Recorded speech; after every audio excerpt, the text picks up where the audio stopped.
let me ask you a question. When you woke up this morning, did you choose your mood or did you just fall into one? Because here's the truth.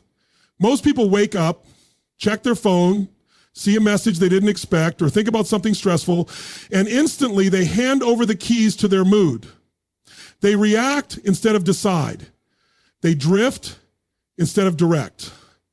But what if I told you, your mood is not something that happens to you, your mood is something you create. Your mood is your mental home.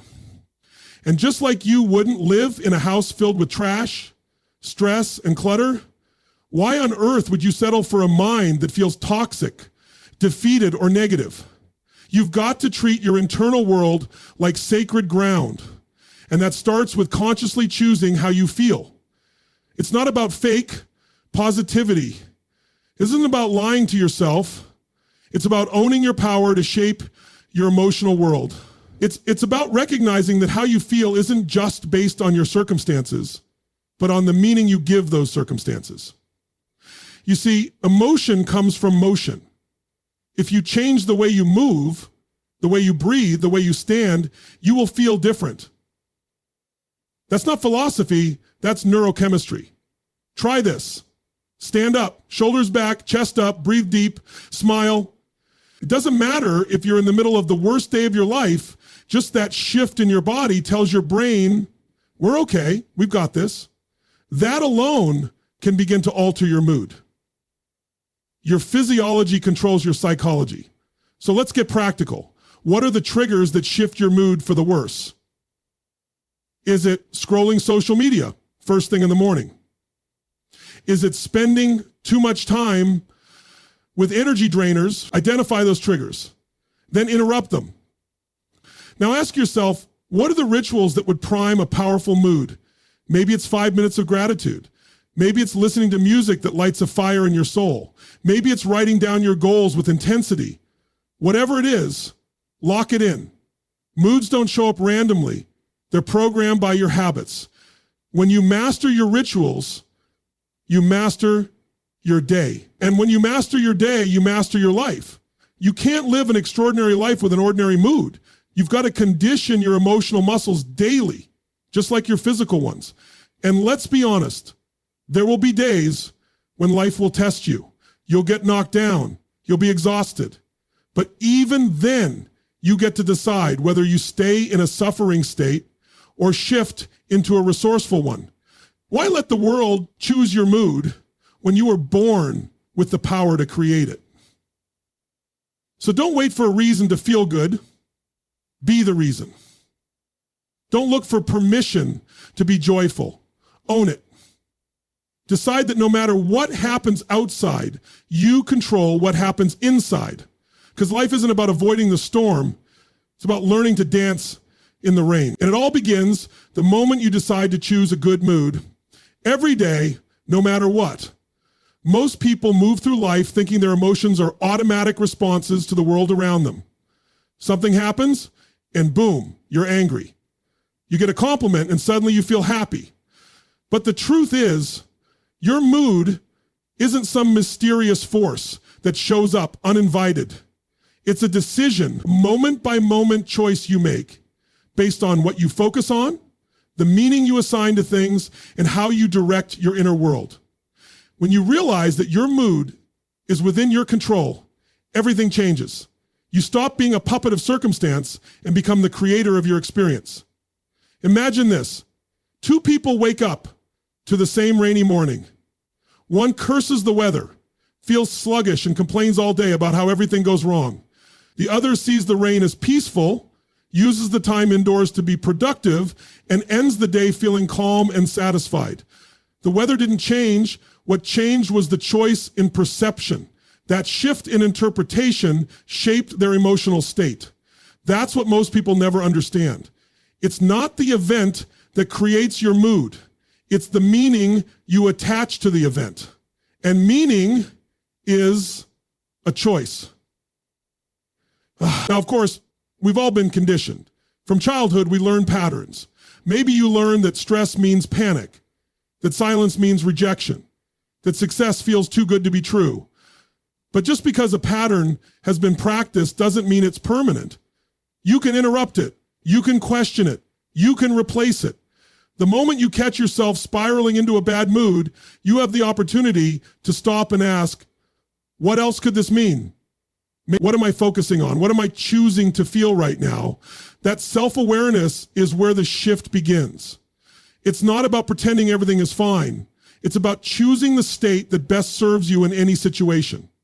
Because being in a good mood doesn't just feel better, it allows you to make better decisions, treat people with more kindness, respond rather than react, and lead with purpose instead of fear. Think about it. When you're in a good mood, don't you handle problems better? Aren't you more creative, more present, more patient? That's because your state is your foundation. And when the foundation is strong, everything you build on top of it becomes stronger too. Choosing your mood means becoming the gatekeeper of your emotional home. You decide who or what gets to influence it. You don't give that power away lightly. It doesn't mean you won't feel sad or frustrated. Those are natural emotions, but it means you don't live there. You visit, you learn, you feel, and then you choose to move forward. You choose to raise your energy.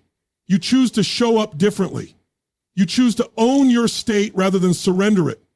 This isn't a one-time shift. It's a daily practice, a muscle that gets stronger every time you use it. The more you take ownership of your emotional state, the more confident, resilient, and fulfilled you become.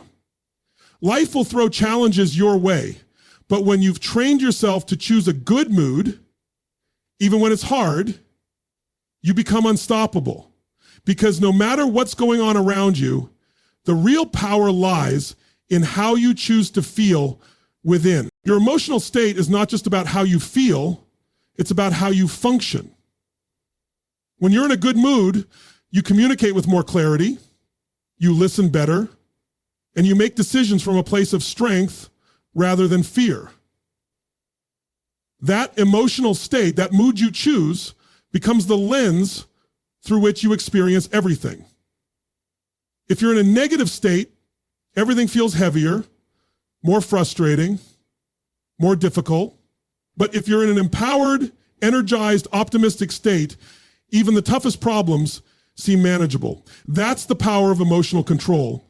It directly shapes your behavior, your performance, and your results. Think about it. You don't get results based on your talent alone. You get results based on the state you're in when you're using that talent. Two people can have the same knowledge, the same training, the same opportunities. One thrives and the other struggles. Why? Because one knows how to manage their emotional state in pressure moments.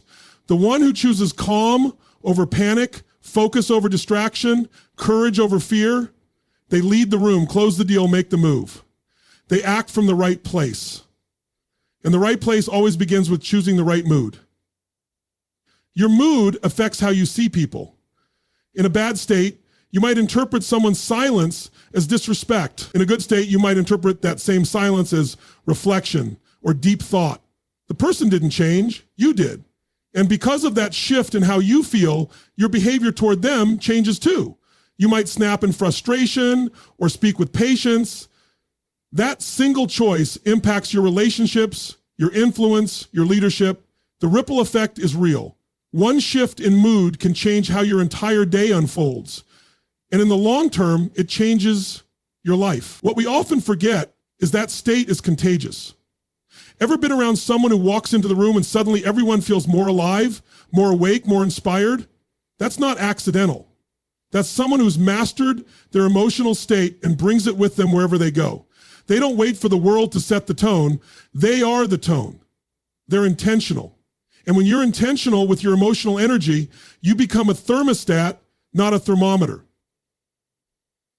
So let me tell you what productivity is not about mastering your time. Let me tell you what it matters more than. It's about being intentional with your emotional energy. If you perceive the world as a tablet, that means you now spin your paper. You don't just react to the room, you change it. On the flip side, we've also seen how someone's negative state can pull others down. That one coworker, that one friend who walks in stressed, irritated, and defensive Suddenly the room tenses up.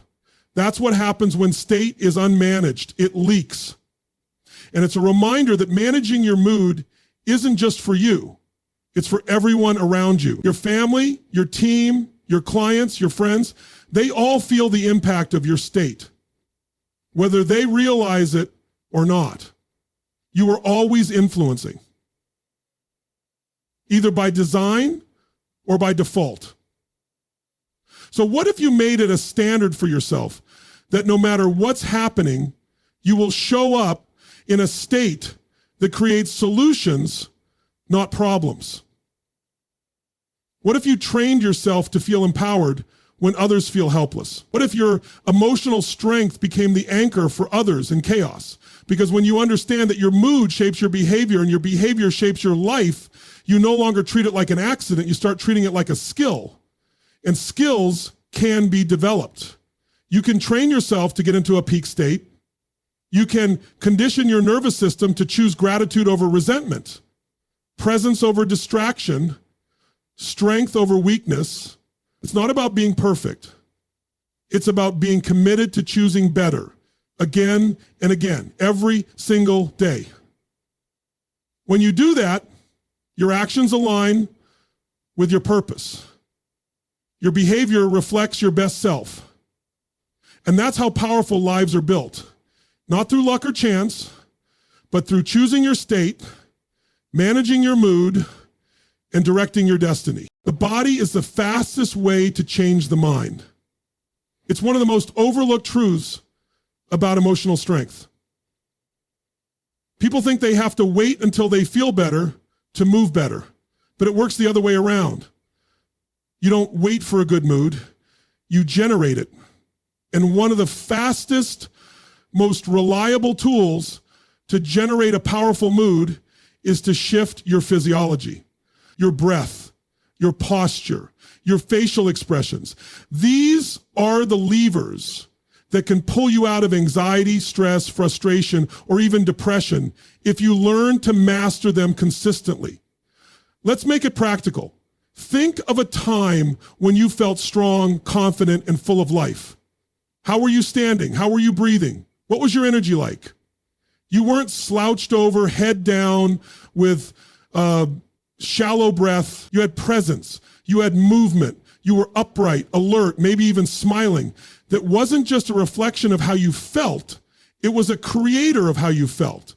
The body sends signals to the brain constantly, and when your body moves like you're confident, your brain starts to release chemicals that align with that signal. It's biology, not guesswork. Now imagine trying to feel joy while standing still, staring at the floor, shoulders slumped. Doesn't work. That posture communicates defeat. That breath tells the body we're under threat. And the brain responds with emotional signals that match. This is why so many people feel stuck emotionally, because they stay stuck physically.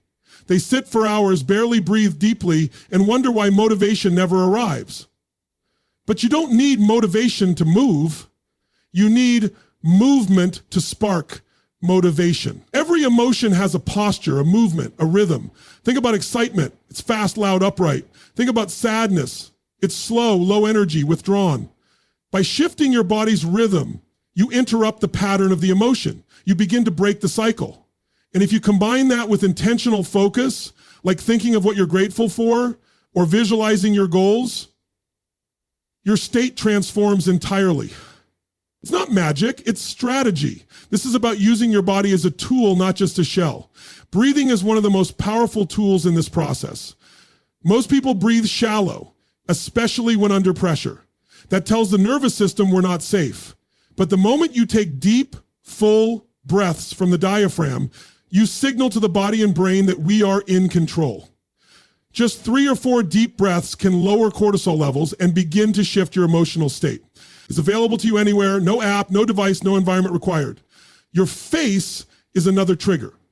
Neuroscience has proven that smiling, even when you don't feel happy, can activate the brain's reward system.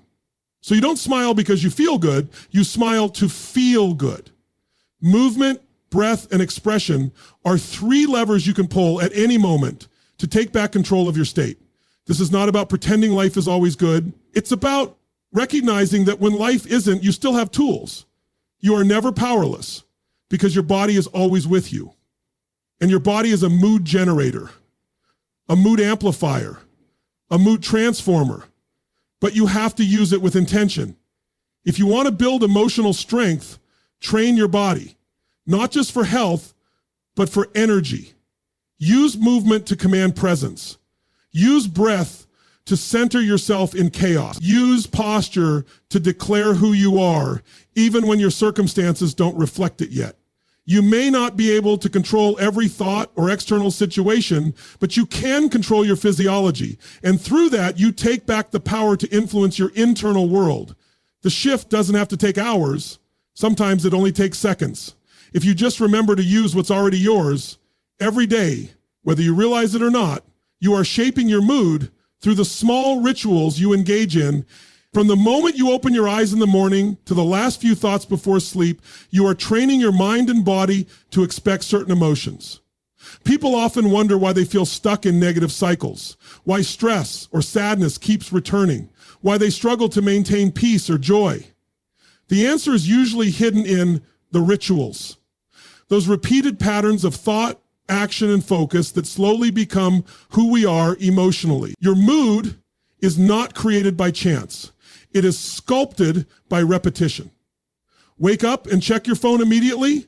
You're likely setting yourself up for distraction and stress before your feet even touch the ground. Start your day rushing, reacting, and scrolling. Then don't be surprised when your energy feels scattered and your focus feels weak. That's not just a bad habit. It's a mood-building ritual. You're feeding your nervous system anxiety and confusion before you even give it a chance to breathe. Now imagine doing that every day for years. You don't just wake up in a bad mood, you've been rehearsing it. But the opposite is just as true. If you begin your morning with clarity by breathing deeply, moving your body, reviewing what you're grateful for, you are rehearsing a mood of strength, focus, and joy. That becomes your emotional default. You don't need to force yourself to feel good because you've conditioned your nervous system to expect it. That's the power of rituals. They don't just create habits. They build emotional baselines. Think about it this way. Most people don't rise to the level of their goals. They fall to the level of their routines. And mood is no exception. You can have big dreams, powerful affirmations, and a strong vision, but if your daily rituals don't support that emotionally, you'll keep falling into old patterns. Want more peace? Build a routine that centers you. Want more energy? Create rituals that fuel your body and focus. Want more confidence? Practice visualizing yourself succeeding before the world sees it. Over time, these repeated emotional rehearsals become who you are, not by accident, but by design. This is also why language matters so much. The way you speak to yourself is part of your emotional ritual. Saying things like, I'm so tired, I'm always behind, or this is just who I am, may seem harmless, but those words are seeds. You plant them enough times, they take root, and they grow into emotional states that feel permanent, when really they were built by repetition.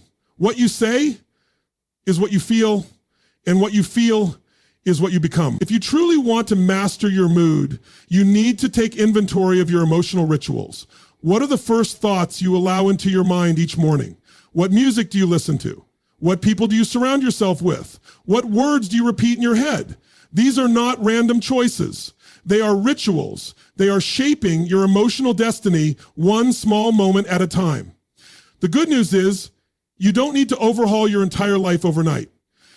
Even one powerful ritual done consistently can create a massive emotional shift. Maybe it's writing down 3 things you're grateful for.